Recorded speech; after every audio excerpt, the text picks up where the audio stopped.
Hi, I'm Beth, welcome back to my channel. I make videos about being a PhD student, science, and also about living with tinnitus. If that's your kind of thing, then please consider subscribing and don't forget to click that bell so you can be notified when I release a new video. So today we're talking PhD regrets, which seems like a bit of a clickbaity title. Some of the things I'm going to talk about today are regrets, others are just things I wish I'd done sooner or just done a bit more efficiently. Hindsight is a wonderful thing, that's how the saying goes, and yeah, I thought I'd talk about some of these things in the hope that it prevents you from making the same mistakes that I did. Or maybe that's part of the journey, who knows? But let's dive right in. So the first one is not having a digital note-taking system. It seems mad now. In my first year, was writing in loads of different notebooks. Who knows how much paper I've gone through. I had my lab book, notebook, meeting books, books for everything. And I thought I was being organised because I had separate notebooks for different things, which did work to a degree, but I wouldn't be able to tell you what I did. Like, I'd have to flick through stuff and it was just a bit of a nightmare, really. And then when the pandemic hit, a lot of my notebooks were at work and I wasn't able to get them. So I adopted an online note-taking system. It took a lot of work because it wasn't something that was immediately kind of natural to me. I'm very used to like handwriting notes, but I decided to use OneNote, and I'm not here to tell you to use OneNote, use whatever works for you, but use a system that has a hierarchical sorting system and a search facility as well, because that makes things so much easier. You can search things, you can order things in date order, you can put tags, whatever. Just make sure it's in a way that works for you and it's in an organised fashion of some variety, and it will certainly change the game, believe me. The second would be not having an efficient digital calendar and project management tool. So I use Google Cal and I've managed to sync my Outlook calendar, which is my work calendar, with my Google Cal, and it helps me organise things. I like the interface. I can see all of my meetings from my uni account, and then I do my time blocking on Google Calendar and I have colour codes and it's great and it works and it's lovely. And I also use something called Asana, which again might not be everyone's tastes, but I kind of like it. It's kind of a hub of your to-do lists, projects, all of those kind of things. And again, I've managed to sync it with my Google Calendar, so my tasks for that day appear in my Google Calendar as well. So it all kind of works. And as much as I love a physical diary, I do love a physical diary and a physical calendar. I'm all about stationery.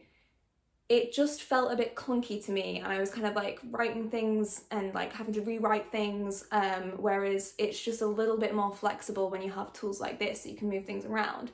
Some people might suggest that that's not actually productive because it's too easy to move things around, but I feel like given the remote working and all of the changes that we've gone through during COVID, we need some kind of flexibility here. So I definitely wish I'd kind of done that in my first year of my PhD, as opposed to now when I'm in my third year of my PhD, but it's something that I definitely started incorporating during the first lockdown here in the UK, which was March last year. So that definitely helps, and if you can do it from day one, do it. Believe me, it's a game changer. The next is changing my reference manager in my third year of my PhD. Like, Beth, what were you thinking? That was probably the most stupid thing I think I've ever done. I had one of those moments where I got sucked in by everyone saying Mendeley is awesome, and it is awesome. However, my university doesn't support Mendeley, so I couldn't actually install the plugin to do Cite While You Write. And then I had a whole drama with having two separate accounts that didn't work, and I couldn't merge it all over, and it was just a disaster. So I decided to stick to EndNote. Again, probably not the tool of choice. I don't think I would use EndNote in the future. Again, it's a little bit clunky, but I've kind of gotten this far now that I don't really want to change it, and the whole Mendeley situation just stressed me out. I think in the future, if I'm no longer at this institute, I probably will look at using a different reference manager, but for right now, I have so much already in there, and I feel like the Cite While You Write, very difficult to say, just works a bit better for me, and is something that if I do have any problems, my university will support me on. So yeah, I wouldn't recommend changing it. Just find something and stick with it. I'm all for evolving and growing and learning new things, absolutely, but sometimes with systems like this, if you keep changing it too much, you're going to get yourself confused and there's going to be like too many tools and you're just not going to be productive. So don't do that. Stick with the reference manager. By all means, in your first year, Play around with different things, see what works for you, see what interface you like, and then decide. But definitely don't change it when you're in your third year of your PhD. Believe me, it's not worth the hassle. It's not worth the wasted day and all the chats to the support team at Mendeley. Amazing, by the way, but didn't seem to fix the issue. The next one is not reading regularly, which I think is a common thing that PhD students say, particularly wet lab students. I feel like at the moment, most of my time is very much lab focused, and given COVID, because we have such strict lab schedules at the moment, we kind of just all want to be in the lab, so then like the admin tasks kind of slack a little bit, which is not ideal.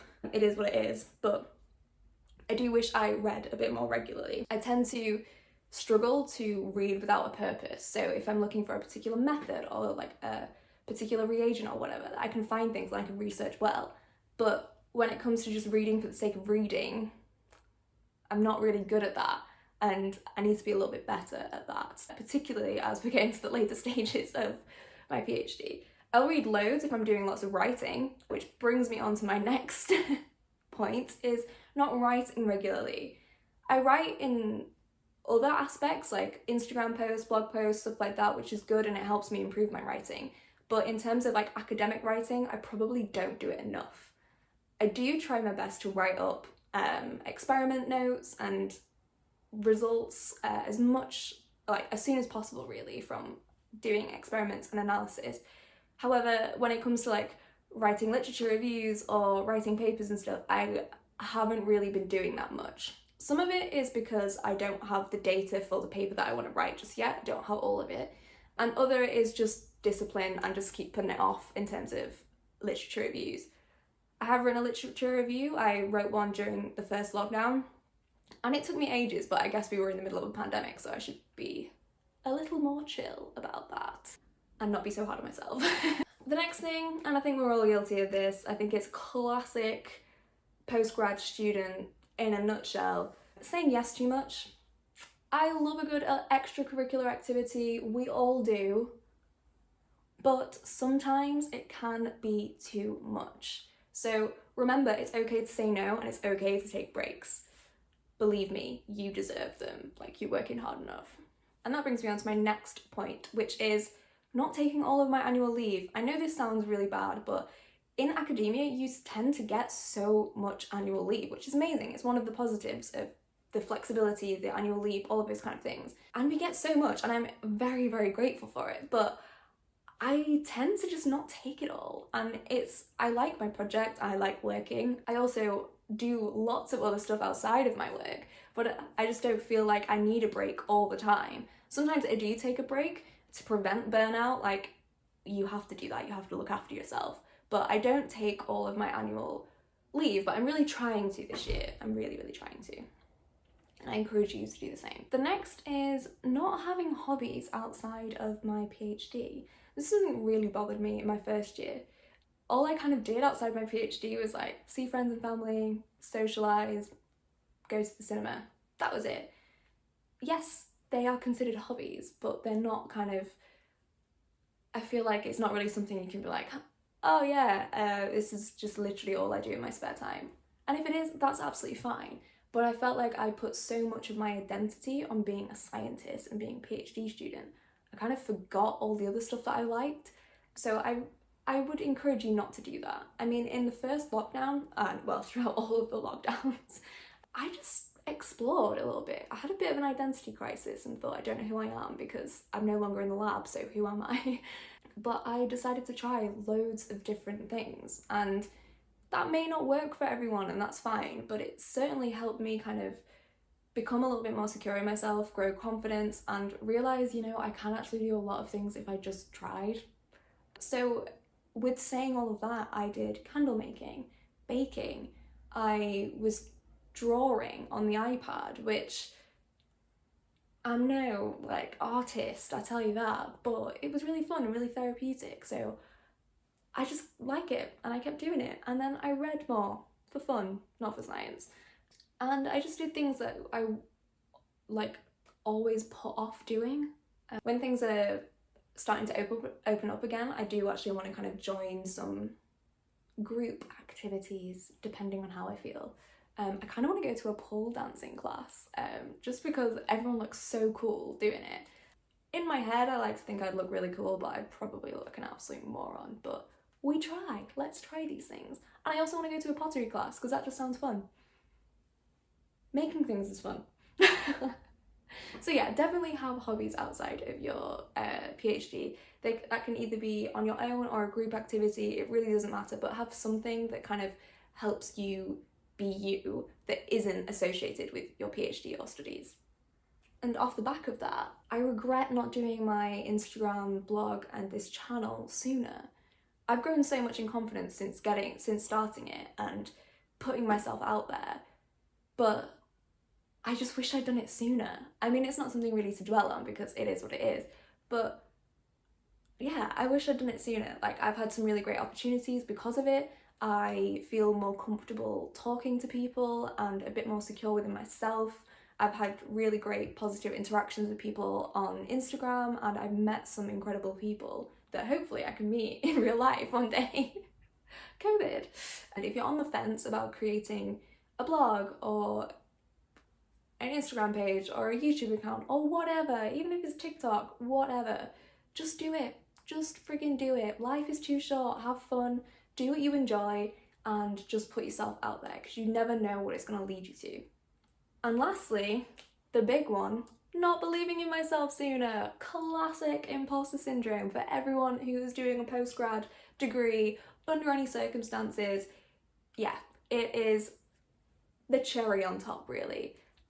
Again, a lot of it comes with time and confidence, and it's something really not to dwell on because it just makes you feel a bit shit. But I do wish I kind of took that confidence or learnt that confidence a little bit sooner, because it probably would have led me to other things as well. However, it's all part of the journey, and here we are, we got there in the end. I'm not saying I'm the most confident person in the world, but I've definitely grown a lot in confidence, and I've said yes to opportunities that I never would have dreamed of doing, and I now feel confident enough to say no to my supervisor and voice my opinion if I disagree with someone. And they're all really important features of being like an independent scientist, an independent person, whatever really. So that's my PhD regrets, although like I said at the beginning, they're not really regrets, they're just kind of some things I wish I'd done sooner.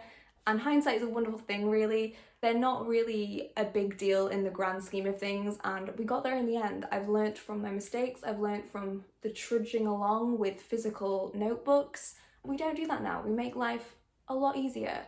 And if any of this resonates with you, then please let me know. And if you have any regrets of your own, please comment. I'd love to hear. And like I say, everyone's different, everyone has their own experience, and it's all part of the process, really. If you're going to take anything away from this video, is organise yourself in a digital way. I can't emphasise that enough. Please, please, please organise yourself in a digital way and put yourself out there. Believe me, it will make so much difference.